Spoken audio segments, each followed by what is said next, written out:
নমস্কাৰ প্ৰিয় দৰ্শক আপোনালোকে চাবলৈ আৰম্ভ কৰিছে ডিবি নিউজ মই প্ৰাঞ্জল শৰ্মা এটা ভিডিঅ' সোশ্যাল মিডিয়াত ভাইৰেল হৈছে যিটো ভিডিঅ' এই মুহূৰ্তত আপোনালোকে আমাৰ এই স্ক্ৰিনত দেখা পাইছে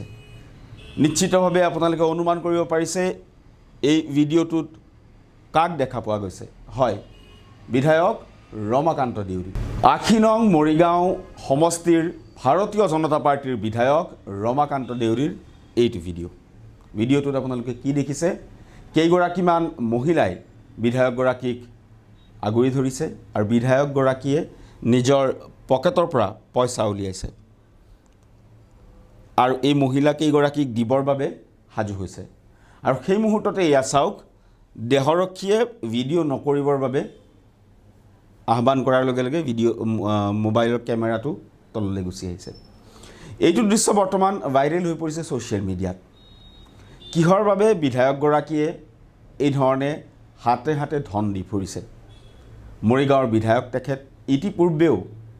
এক বিশেষ বিতৰ্কত হাঙুৰ খাই পৰিছিল সভাত ব্ৰাহ্মণ সম্প্ৰদায়ৰ বিৰুদ্ধে কটু কথা কৈ বিতৰ্কিত হৈ পৰিছিল বিধায়কগৰাকী তাৰ পিছত ক্ষমা খুজিছিল তেখেতে পৰৱৰ্তী সময়ত ব্ৰাহ্মণ সমাজৰ কিছু লোকৰ ওচৰত আঁঠু লৈ তেওঁ ক্ষমা খুজিছিল এইবাৰ এই ভিডিঅ'টো ভাইৰেল হোৱাৰ লগে লগে বহুজনে বহু মন্তব্য কৰিছে নিৰ্বাচনৰ সময়ছোৱাত ৰমাকান্ত দেউৰীয়ে ভোট দিবৰ বাবে এই ধৰণে সমৰ্থক তথা ভোটাৰৰ মাজত ধন বিলাইছে নেকি কেই ছেকেণ্ডমানৰ এটা ভিডিঅ'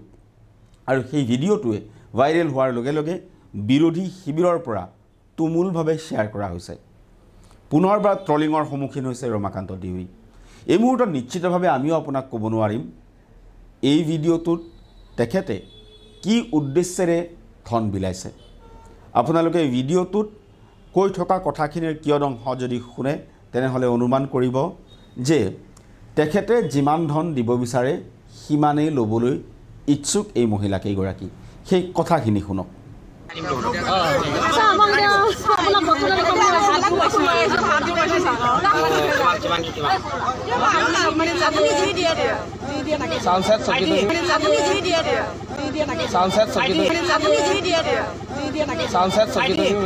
হয় আপুনি যিমান দিয়ে এই বাক্যশাৰী কৈছে অৰ্থাৎ বিধায়কগৰাকীয়ে নিজৰ ইচ্ছা অনুসৰি যিমান ধন দিব বিচাৰে এই মহিলা কেইগৰাকীয়ে ল'ব কিন্তু কিহৰ বাবে প্ৰশ্ন উত্থাপন হৈছে কিহৰ বাবে ভোট কিনাৰ বাবে নেকি ভোট কিনিবলৈ এই ধৰণে বিধায়কগৰাকীয়ে সমৰ্থক বা অন্য ভোটাৰৰ মাজত ধন বিলাইছে নেকি এই দৃশ্য ভাইৰেল হোৱাৰ পিছত এতিয়া নিৰ্বাচন আয়োগৰ আওতাটো পৰিছে কথাটো পৰৱৰ্তী সময়ত নিশ্চিতভাৱে নিৰ্বাচন আয়োগে হয়তো ইয়াৰ তদন্ত কৰিব আৰু কিহৰ বাবে নিৰ্বাচনৰ এই সময়ছোৱাত বিধায়কগৰাকীয়ে বা বৰ্তমানৰ প্ৰাৰ্থীগৰাকীয়ে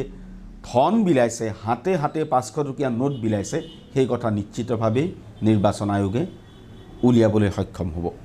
আৰু ইয়াৰ লগে লগে প্ৰতিবেদনৰ পৰা মই প্ৰাঞ্জল শৰ্মাই বিদায় লৈছোঁ আপোনালোকে চাই থাকক ডিবি নিউজ এই মুহূৰ্তত মোৰ সৈতে কেমেৰাত আছে কৌশিক ৰাজখোৱা ধন্যবাদ কেনেকৈনো পঠাওতাক পঢ়িবলৈ এইকণ মজুৰিতচোন ঘৰেই নচলে চিন্তা নকৰিবা ককাই কংগ্ৰেছ চৰকাৰ আহিব দিন হাজিৰা বাঢ়িব পাবা মজুৰি দৈনিক 365 আহি আছে কংগ্ৰেছ লৈ গেৰাণ্টি 365 টকা মজুৰি চাহ শ্ৰমিকৰ বাবে আহি আছে কংগ্ৰেছ গ্যাৰাণ্টিৰ সৈতে ডিবি নিউজ